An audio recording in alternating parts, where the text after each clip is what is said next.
Hello, friends, and welcome back to Stories About Entitled People. I love stories like this. I can't figure out why more people don't realize that giving them what they want just makes them act like that more often. Great job by the OP's management in our first story. So don't forget to subscribe to our channel if you're new here and turn on notifications so you don't miss a new video every single day. Here we go. My daughter wants to pet your dog. Give the dog to her now. What the actual F?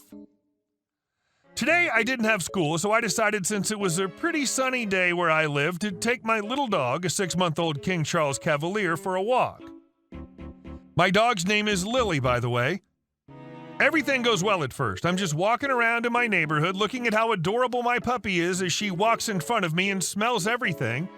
At some point, I walk past a coffee shop. My parents and I visit this coffee shop very often, so the staff that work there know me personally, and I can safely say we have a very friendly relationship.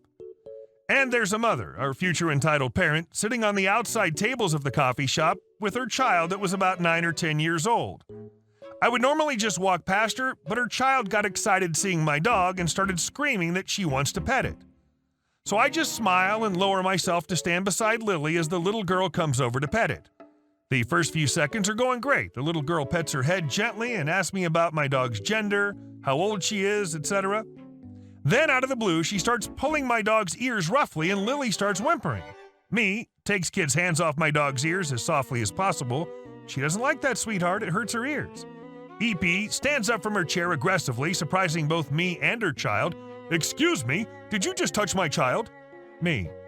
I'm sorry if that bothered you. She just pulled my dog's ears and I pulled her hands away to make her stop doing it. It won't happen again. EP. So, it's a dog. She's an amazing girl and an excellent student, so let her play however she wants. Me. No. It's my dog and I don't want your daughter to hurt her. At that point, she started getting pissed and pulled her child beside her.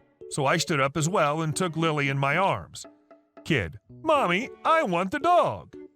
EP whispers something in her kid's ear that I don't hear, but it made her kid smile widely. EP. Let the dog down this instant and let daughter's name play. I look at her, shocked from the way she talks to me, but I still have a hope, so I simply say, me. No. And oh boy, here we go. EP, who the hell do you think you are? My daughter wants to pet the dog. Give the dog to her now. Me.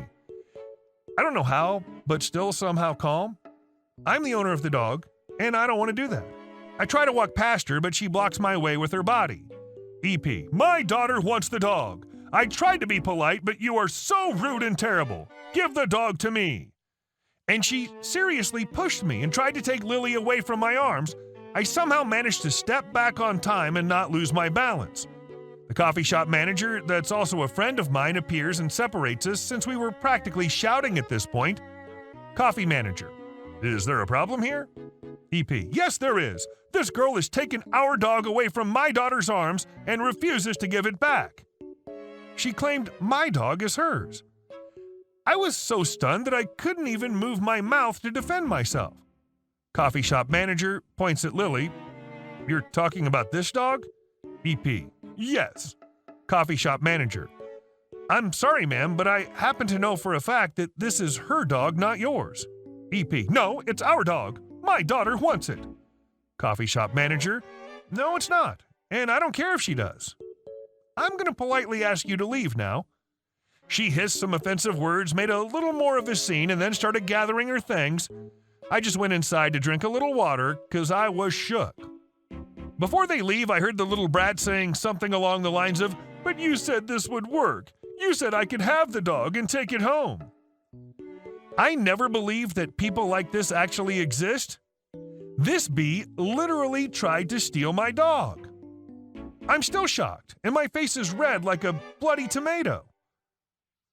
Update. I contacted the police with video proof of what happened. Apparently, this isn't the first time that someone complained about her attempting theft. Plot twist is, her husband is a policeman as well, and he always asks from her victims to not make a bigger deal because his wife has deep problems. Poor man. And our second story. Enjoy watching my promotion before you get fired. Background. I work for a communications company. We primarily sell internet-based, all-in-one communication solutions for business. I'm in the software development department, working as a software tester currently. I've been with the company a long time, have worked my way up from phone support, and have a ton of knowledge about the company, including policy and culture. I also have a relative who's worked in HR for many years. The story. I'd been working as a software tester for about 2 years doing manual testing.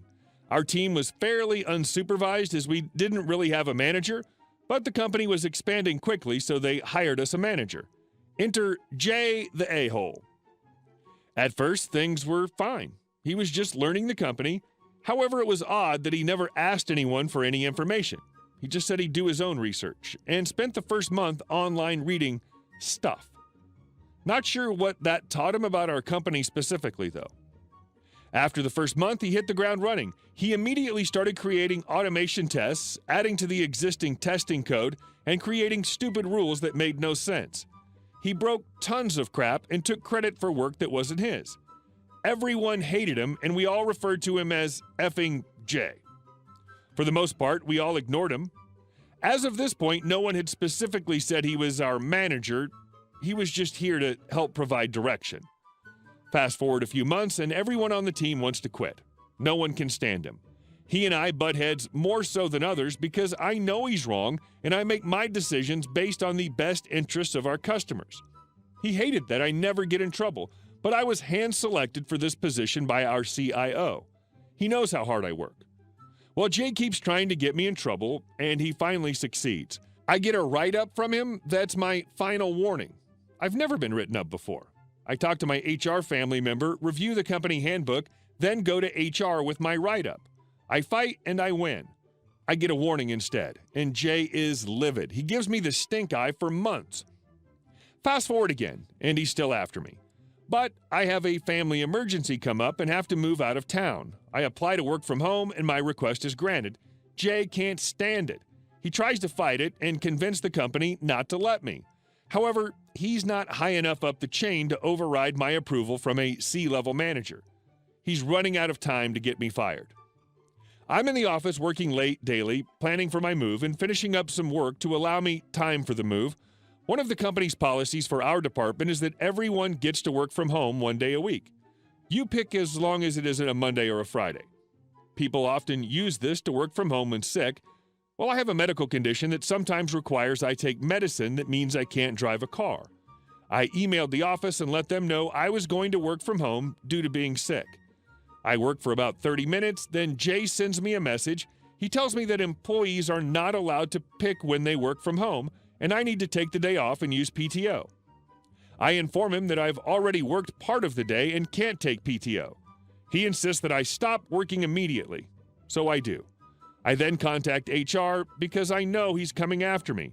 I confirm that as a salaried employee, if I work at all in a day, I cannot be required to take PTO. HR confirms. I forward the email to Jay. Once again, I've won the game, and he is so PO'd I can see steam coming out of his ears every time he looks at me. The next day, I'm back at work. Jay sends me an email with a final write-up with a recommendation for termination because I took an unauthorized day off. What the F? I immediately forward his email to HR with proof he told me to take the day, a screenshot of all the conversations I had with him about it, and proof that I forwarded the previous HR decision to him. In the email, I also included that I was filing a formal complaint against him for a hostile workplace, targeting, bullying, retaliating, and a violation of my ADA rights. The response is swift, sweet, and awesome. I am immediately notified by Jay's boss that moving forward, I report directly to him. My write-up had been torn up, and I can start working from home immediately prior to my move. Jay is demoted from being the manager of the team. He's super PO'd. Within 2 weeks, they demote him from being the manager of his other team and then let him go within the month. Prior to his being fired, I got promoted up a level, which I made sure to mention often in our group chat channels. After I showed his true colors to management, he began treating everyone else worse as I was now off limits. Complaints rolled in so much they had to let him go. Serves him right, a-hole. And our next story. My grandpa refuses to sell his backyard to developers. Development's been taking over my hometown. It's inevitable, of course, as a lot of people from major cities further up north are moving down here. But it's sad at the same time seeing the fields and forests I used to play in growing up being paved over and turned into condominiums and strip malls. It's also caused the cost of living to increase tremendously, in an area where many people are already struggling to stay afloat. So, as you can imagine, my grandfather, an old stubborn Dutch man who moved here and lived on this property since the 50s, has something to say about it. The street my grandfather lives on used to be backed by a massive forest. But in recent years, developers have bought all of the forest and 90% of it has been torn down except for this one small, probably 2-acre chunk of forest in the middle of this open field where my grandfather refuses to sell his land. Of course, this is bringing the developers' plans to a halt as they can't pave and build around this single chunk of forest, so all they can really do is wait for him to sell his land. He's been in conflict with these developers for over a year now, and from my understanding, they're offering a lot of money. Well, knowing my grandfather, for as long as he stands on this earth, absolutely no amount of money will convince him to sell that land. I know how frustrating this is for some people, specifically the developers who want nothing more than to throw up some cardboard houses and pocket close to $1 million per. But I've decided that when my grandfather's time is up, I will continue his legacy and make sure that piece of land is never sold. That is my revenge. J.R.R. Tolkien would be proud of you. Every tree has its enemy. Few have an advocate. In all my works, I take the part of trees against all their enemies. And our last story. I can't keep both? You'll hear from my lawyer. This happened over the span of a few weeks and was finally all over yesterday. I sell household appliances for a living. It sucks, but it's decent money. A few weeks ago, a coworker sold a lady a washer for her new house. She keeps it a few days, then calls us saying it's making weird noises. We send our tech out, and he takes a look. Nothing wrong with it, no weird noises. But we're a large corporation and try to make customers happy, so we agree to swap it. The delivery crew gets there and starts taking the old one out. This is when all hell breaks loose. Lady, why are you taking my washer? That's mine. I paid for it. Delivery. Yeah, but we're exchanging it for a new one. So we take the old one that you claim is broken and swap it for a new one. Lady, that wasn't the deal. I'm keeping both for the trouble you all caused me. Delivery. If you don't let me take this one, we're not bothering taking the other one off the truck. Pick one. You don't get both. Lady, I'll sue. Delivery. Okay, we're leaving. Lady calls the store. She's furious. First thing she says is, I'm suing you. This is so unfair. Manager, we've already talked to legal and we've been told not to make contact with you. You have to do everything through legal/corporate now. Sorry, have a good day. Lady, what? Why? I wasn't actually going to sue. Manager, you said you were. That's all we needed to hear. Contact legal with the name and phone number of your lawyer. They'll get you taken care of. Thanks, bye. Lady never called a lawyer, never called the legal department, but yesterday she sends an email saying she would really appreciate the swap now. Delivery laughs, store manager laughs. She's not getting that washer. Hey guys, thank you all for watching the video. I'll see you in the next one.